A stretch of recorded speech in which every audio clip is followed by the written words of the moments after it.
she let me fuck her in a bucket. Tell her bust it, dummy dodging, ain't no sucking that we duck. Hey, my bitch call me Sam, she keep that Mac up in her skirt. Hey, I keep bands, I might throw some baggage if you twerk. Jeezy jammed up, fuck it, I'ma clap it till it's square. If you want it like I'm you, we beat your ass up in this church, nigga.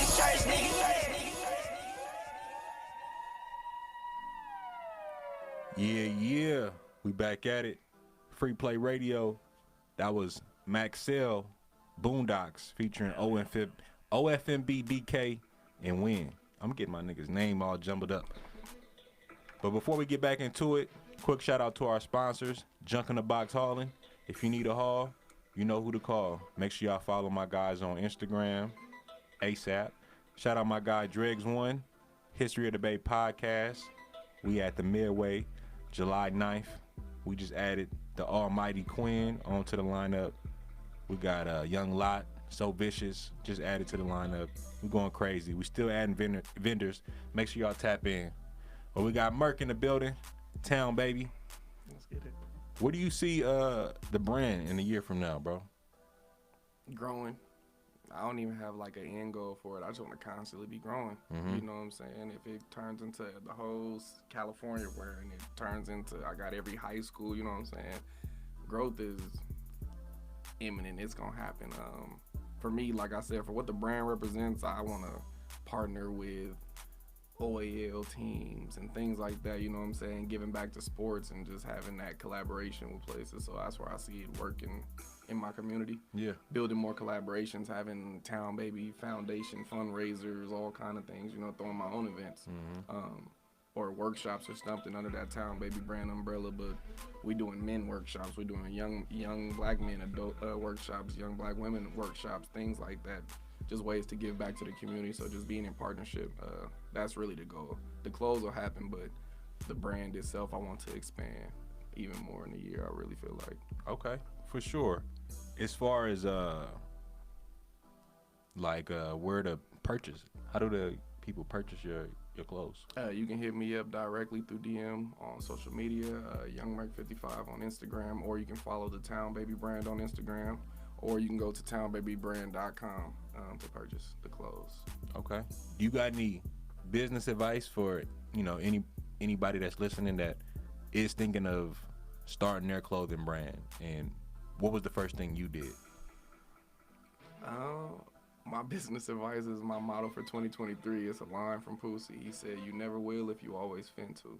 And that's been my 23 motivation all year. You never will if you always fin to. You get yourself into that own cycle of just saying, "Oh yeah, I'm gonna do that. I'm about to do that. I'm about to do this." And you can say it as long as you want to, but nothing happens till that action happens. You break the ground. So that's what it is. Just jumping off the porch, not being scared, because I had to do it fearlessly. I didn't do a pre-sale method. I bought stock, so I have clothes that I have to actually get off. It wasn't no front or anything, you know what I'm saying, on that end. I paid for everything up front, so now it's trying to make that money back. It's a different kind of motivation. Yeah, the hustle. So, yeah, doing it differently, you know what I'm saying, not just in the sense of, because there's different methods to it. You can do the pre-order way, and then you know exactly what you need to order, so you know you're going to make your money back. I just went on and let me get 100 of those, 100 of those, 100 of those, and we're going to see if we can make something shake type of thing, you know what I'm saying? But it's been a great experience. But I would definitely say do it. Know what you want to do, have that business plan, don't just do anything willy-nilly, definitely be structured in a way, but the biggest advice I can tell you is do it. You know what I'm saying? That's the first step to anything, is just actually doing it. Yeah. We can talk till we blue in the face. You got what the actions look like. Right. You know what I'm saying? So that's the biggest thing. Nah, that's facts. One book that changed your life or impacted you? Ooh. It's hard. I'm reading some books. Right now I'm reading it's The Millionaire Money Moves. That's Why Should White Men Have All the Fun? How to Become a Millionaire from the Ground Up. Mm-hmm. So that's right now is what I'm reading. That's a really great book, black writer. That's the one right now that's stuck in my head. I read everything though, from self-help to just leisure fiction. The last one, the one that's sticking in my head was last football season. I was reading Chop Wood, Carry Water. And that's a book about the process. And I would say that book for anybody, because it teaches lessons through some guy who's trying to become a samurai archer, but showing them that process that it takes to become the best and it's not going to always look pretty. It's not going to always be easy. It's not perfect. It has all these different things, and it's called a process for a reason. But it also talks about, it gives you tools on what to do along the way in that process, how to remind yourself, how to come back to terms with things and recollect and make sure you revisit certain things, and how to get through it, who to talk to, and who to look for as an ally, all kind of tools when you're going through a process. And I think that's the biggest thing, because as people, you have to get comfortable going through a process. I think right now we're living in an instant gratification era with social media. I want food, I hit DoorDash. I want this, everything is Amazon, at the tip of your yeah. fingers. But at the same time, you're not putting no real work in, going back into that work. You got to do work. So taking away the simplicity and going back just to the all natural and just doing it. You know what I'm saying? Don't expecting someone else to do it, or there's another platform that I can go through. Just do it yourself. Yeah. You know, it's more fruitful that way. You know, you can feel more accomplished that way. Yeah. Town Baby Book Club coming soon. Definitely. I want to get on that. I definitely want to get a book club going, just reading. It's fundamental, kids. And everybody. I mean, adults, it's different. What you can take away from a book more than a podcast, more than just listening to people talk or just living regular life. You know, books. From as long as I've been alive, you know, my mom's always pushed me reading. One of the first books, I think I was about 5th grade. I read Letters to a Young Brother by Hill Harper. You know, that was a black male author at the time. It's just like, you need to hear other black male voices, you know what I'm saying?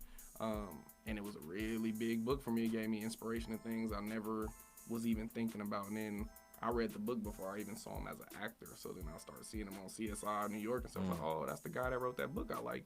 You know, so seeing black men being great, that was, you know, that's always big. But those books, it's so much information in books, and there's so many different genres and so many stories that are being told. So it's really, you got to, again, do the work, go out there and look for it. Don't even wait for just a recommendation on somebody. I'm sure if you just search book for black men about wanting to become a doctor, and you know what I'm saying, it's going to come up. There's results.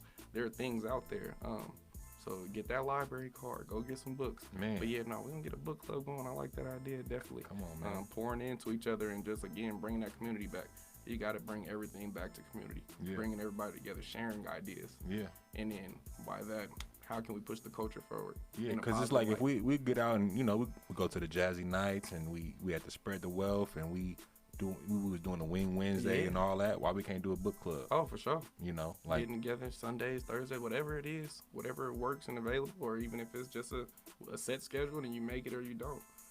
You know what I'm saying? Definitely just bringing them thoughts together. I definitely like the idea of it, because it's still bringing that community, but it's gonna bring different thoughts out. Right. It's gonna bring some different conversations to the table. Nah, that's facts. You had a dinner party. You could bring 3 guests. Who you bringing? It's just me. And just 3 guests you want to bring. It could be like, you know, some family. It could be someone you want to learn from. Like, it don't matter. It's a dinner party. All right, so I gotta have my girl with me. Real nigga. Shout out Alexandra O'Sullivan. That's my baby. Hey.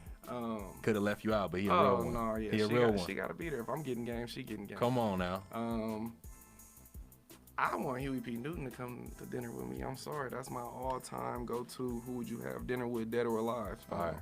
Huey P. and Malcolm X. Man, that's fire. Them and my guys. That's gonna be a militant dinner. You and your girl. It's just, I mean, for me growing up and learning about my own blackness and my culture, though, I read the Malcolm X autobiography in the 2nd grade. You know what I'm saying? So how powerful that was for me as a young black man, and why I am the way I am and move the way I move, especially in Huey P. Newton, everything he's done for the town. You know, that culture still lives on. You know, that family, that sense of community that the Black Panthers brought still lives on in all of our different communities today, no matter where you are, whether it be Chicago with the Fred Hampton influence, you know what I'm saying? All those inner cities that people deem unsafe instantly, the people that live there know the family culture aspect of it and what's still there. But we have to also work just as hard to project that, so that's what people know about us. You know what I'm saying? We love glorifying the bad. Let's get back on glorifying all the great things that we do as a city. Yeah. No, that's facts. You got any shout-outs, anything you want to get into before you get out of here? Shout out Free Play Music Group, man. Come on, man. For having given me this first opportunity to talk about my brand. Shout out to all the young entrepreneurs. Like I said, shout out Fat Mac and Isolated Threads, Once Notes USA.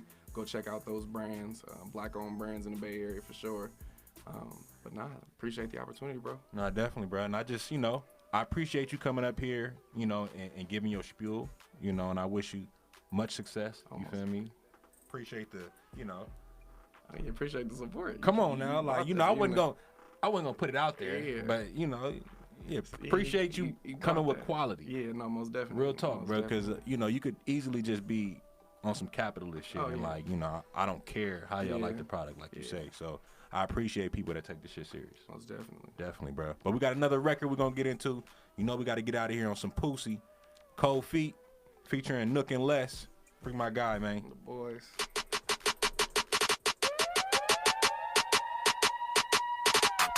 Yeah. It's for my spur of the moment niggas, man. You see that you on that type nigga, yeah. Them niggas who partners be mad cause they so grimy and like we really getting it like wish I would throw my flag down. I'm getting it on my own, nobody built this plant with me. I keep a cutter, bitch mad like why you don't put it down. It's cause they got gold on they pine, they think they shining out. And yeah, we gon' see our hardest lights hitting. If he ain't going out, we gon' have to take his life with it. Them and me, fight or flight, just know I'm tweaking out. I'm paying bills at 18, all at a whole house. Felt I had to step, and when them bills go, you will see a nigga heart go left. I'm touching everything moving, you better boat it down. And I could spot it easy still from bottom out. Yeah, nigga, look, and I'ma have for it, then drove some real miles for it. Crazy shot, boy, I done really stank that ground for it. Took him out his glow, and I told the nigga run like Forrest. No remorse for it, was times my stomach was warm. Like, yeah, nah, I ain't never tryna feel this no more. That past trauma had a nigga showing his ass out. And I got caught once, they like, nah, we throwing the F at him. That's when I realized who was really my damn family. This motherfucker